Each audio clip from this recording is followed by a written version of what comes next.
Halo Sobat Pajak, kembali lagi di podcast Pajak Tanpa Batas. Tempat kita kupas tuntas dunia perpajakan secara santai tapi berbobot.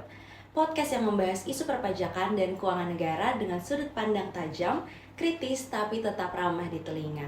Kembali lagi bersama saya Audrey dan saat ini kita memasuki podcast kedua dengan pembahasan yang tidak kalah menarik dengan podcast yang sebelumnya, yaitu pembentukan Badan Penerimaan Negara atau biasa disebut BPN yang sedang direncanakan oleh pemerintahan Prabowo.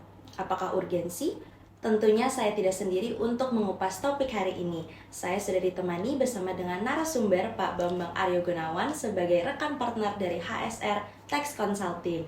Halo Pak, gimana kabarnya? Halo Audrey, sehat, semangat. Bagaimana dengan Audrey? Kabar baik Pak, terima kasih. Mungkin rekan-rekan juga sudah baca ya tentang berita yang sekarang lagi trending tentang bagaimana pemerintahan Prabowo lewat RPJMN 2025 sampai 2029 berencana untuk membentuk BPN untuk menyatukan fungsi penerimaan negara yang selama ini tersebar.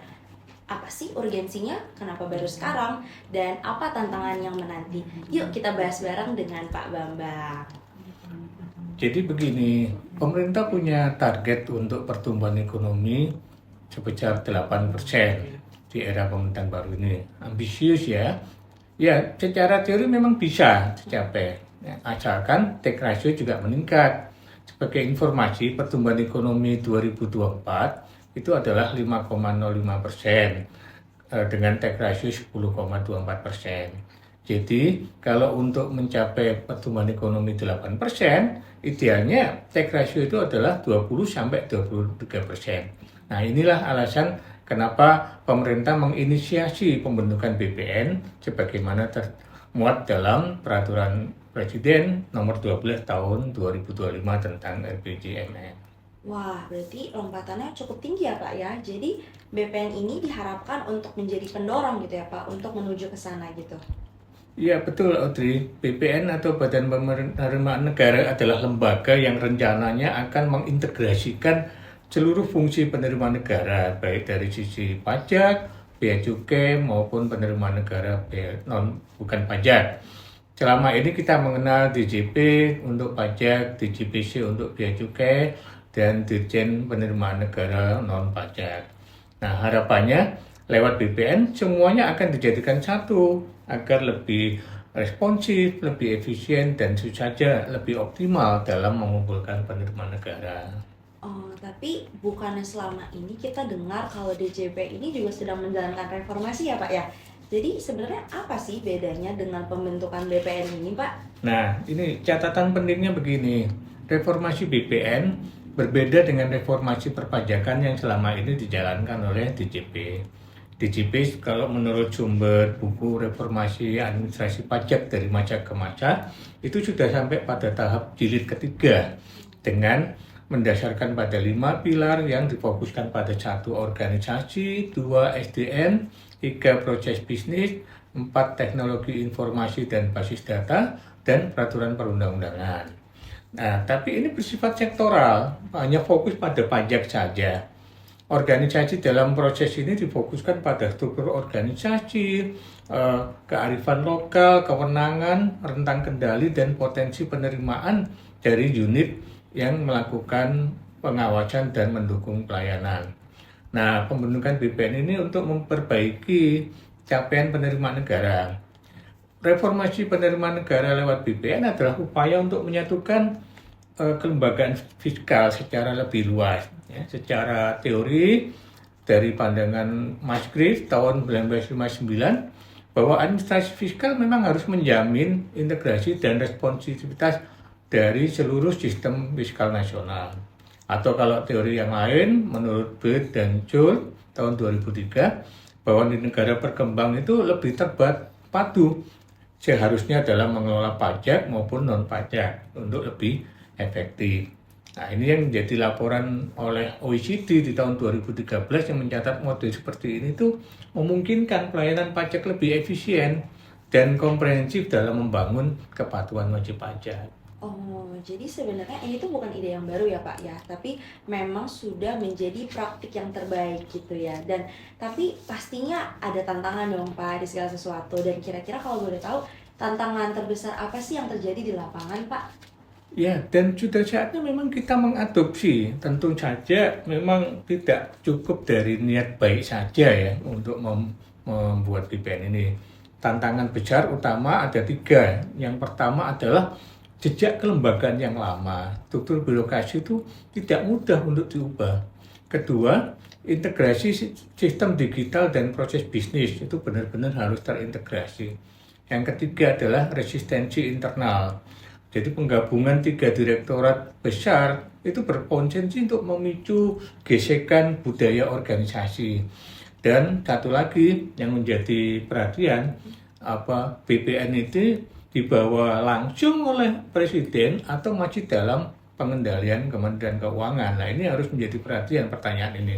Ya. Kalau kita melihat perbandingan dengan negara Singapura, dengan lembaganya yang bernama Inland Revenue Authority of Singapore, dan Malaysia dengan lembaga yang bernama Lembaga Hasil Dalam Negeri, itu mereka punya lembaga yang sifatnya semi-otonom. Semi-otonom langsung dibawa ke Presiden, tapi masih dalam pengawasan oleh Kementerian Keuangan. Ya. Lembaga tersebut lebih bebas, lebih efektif, namun tetap masih dalam pengawasan Kementerian Keuangan. Nah, menarik kalau kita membandingkan dengan Vietnam. Posisi lembaganya itu persis sama dengan negara kita saat ini, ya, yaitu di bawah kendali Menteri Keuangan.